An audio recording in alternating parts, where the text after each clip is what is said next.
Hello guys and welcome to another video of Leo career friends. आज हम लोग discuss करने वाले हैं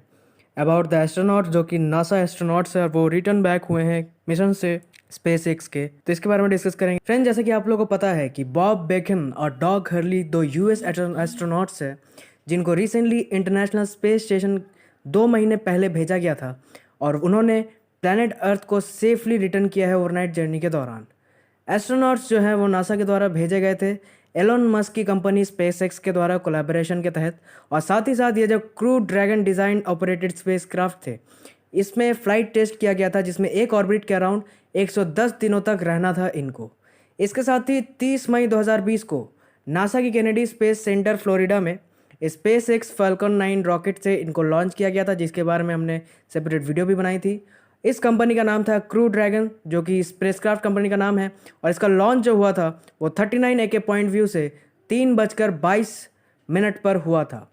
ये बहुत ही बड़ा मोमेंट था हिस्ट्री में जहाँ पर एरोनॉटिकल साइंस के अंदर पहली बार नासा ने एस्ट्रोनॉट्स को commercially build American crew spacecraft, यानी कि अब तक जितने भी स्पेसक्राफ्ट बने हैं वो सारे सरकारी पैसे या सरकारी संस्थाओं से बनते हैं, लेकिन कमर्शियली बिल्ड स्पेस एक्स के द्वारा ये पहला मिशन था और इसका ऑब्जेक्टिव यही था कि ये फाइनल मेजर टेस्ट के तहत नासा के कॉमर्शियल क्रूज प्रोग्राम के तहत सर्टिफाइड क्रू ड्रैगन मिसाइल के तहत लॉन्ग ड्यूरेशन के अंदर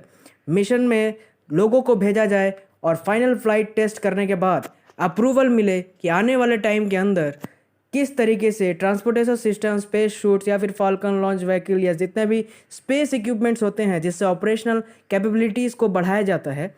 उनको कमर्शियली वायबल किया जाए। और साथ ही साथ व्हीकल्स को इन रूट के तहत 2 यूएस एस्ट्रोनॉट मिस्टर बेकन और मिस्टर हर्ली को क्रू ड्रैगन की जिम्मेदारी दी गई थी, जिसमें से 2 फ्लाइट टेस्ट में उन्होंने डेमोन्स्ट्रेट करके उस एबिलिटी के तहत इस स्पेसक्राफ्ट को वो कंट्रोल कर पाते हैं कि नहीं, साथ ही साथ वो रिटर्न आके पाते हैं कि नहीं, जो कि सफल परीक्षण जिसका हुआ है। तो यहाँ पर आपको एक बात पता होनी चाहिए कि क्रू ड्रैगन जो है वो बहुत ही सफल रहा और बहुत ही अच्छे से उसने फंक्शन किया, और साथ ही साथ स्पेसक्राफ्ट जो है वो ऑटोमेटिकली इस फ्लाइट को अराइज करेगा फ्यूचर में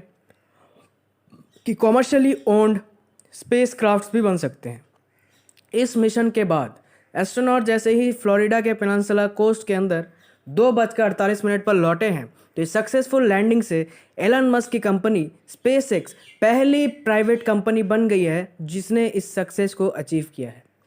बढ़ते हैं अगले टॉपिक की तरफ। अरब वर्ल्ड के अंदर पहला न्यूक्लियर पावर प्रोजेक्ट बनने जा रहा है, इसके बारे में थोड़ा सा ब्रीफली जान लेते हैं। ऑयल रिच जो गल्फ स्टेट है यूएई, उन्होंने पहली बार न्यूक्लियर रिएक्टर बराखा अबू धाबी के गल्फ कोस्ट के अंदर लॉन्च किया है, जो कि अपनी ऑपरेशन को 2017 से ही स्टार्ट करने वाला था, लेकिन सेफ्टी इशू के कारण ये प्रोजेक्ट डिले हो गया। अब बराखा प्रोजेक्ट है क्या, इसके बारे में जान लेते हैं कि ये एमिरेट्स न्यूक्लियर एनर्जी कॉरपोरेशन यानी ENEC और कोरिया इलेक्ट्रिक पावर कॉरपोरेशन यानी कि KEPCO, बराका का मतलब होता है ब्लेसिंग्स अरेबिक भाषा में, तो इसका मिशन ये था कि जॉइंट वेंचर के तहत न्यूक्लियर रिएक्टर पावर का निर्माण किया जाए, और इसकी प्रोसेस जो है इसके अंदर न्यूक्लियर फिजन को 1 से बढ़ाकर 4 रिएक्टर्स को इसके अंदर बनने की उम्मीद है। इस एनर्जी रिएक्टर प्लांट के तहत लगभग 1400 मेगावाट की वाटर रिएक्टर्स को प्रोड्यूस किया जाएगा, जिसकी डिज़ाइनिंग साउथ कोरिया के अंदर हुई है, और इस डिज़ाइनिंग को नाम दिया है साउथ कोरियन कंपनी ने APR 1400। हमें अब तक पता है कि चारों रिएक्टर्स काम कर रहे हैं, लेकिन कंट्री का एम ये है कि इन रिएक्टर्स को ऑपरेशनल मोड में 2023 तक लाया जाए, साथ ही साथ 5.6 गीगावाट की एनर्जी यहाँ से प्रोड्यूस किया जाए, जो कि 1/4 नीड एनर्जी की जो नीड है कंट्री की उसको यूज़ में ला सके, जिससे इलेक्ट्रिसिटी का एक रिलायबल सोर्स कंट्री को मिल सके आने वाले टाइम में। इसके अलावा जो अदर इन डेवलपमेंट प्रोजेक्ट्स चल रहे हैं न्यूक्लियर एजेंसी के अंदर, इंटरनेशनल एटॉमिक एनर्जी एजेंसी ने रिसेंटली एक प्रेजिंग ट्वीट किया है कि यूनिट 1 ऑलरेडी हम लोगों ने उसकी क्रिटिकलिटी को अचीव कर लिया। क्रिटिकलिटी यानी कंप्लीट हो जाना न्यूक्लियर चेन की भाषा में अगर हम इसे कहें तो, और इसके अंदर लगभग चेन रिएक्शन को भी देखा गया है कि वो संपन्न हो चुका है। ऑयल रिच गल्फ स्टेट एक इन्वेस्टिंग हेविली, बहुत ही आपको कुछ दिनों पहले पता होगा कि यूएई पहला देश बना था जिन्होंने सोलर पावर पे इन्वेस्ट किया था। तो यूएई जो है वो तेल से अपनी निर्भरता को ख़त्म करते हुए बाकी सेक्टरों में इनोवेशंस में इन्वेस्ट कर रहा है ताकि आने वाले टाइम में जब तेल की किल्लत हो तो वो कंट्री पर, इकोनॉमी पर ना पड़े और वो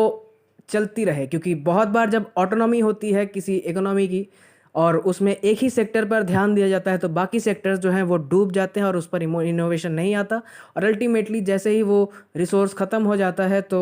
कंट्री क्राइसिस के अंदर आ जाती है।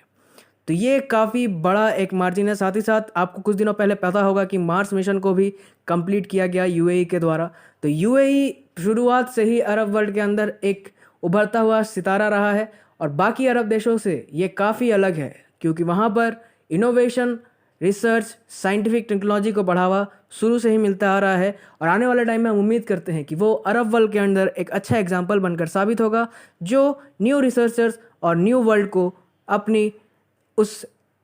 अरेबियन वर्ल्ड से रिलेट कर पाए। थैंक यू गाइस, आपको वीडियो कैसा लगा मुझे कमेंट सेक्शन में बताइएगा और ऐसे रेगुलर अपडेट्स के लिए हमारे चैनल को विजिट करते रहिए।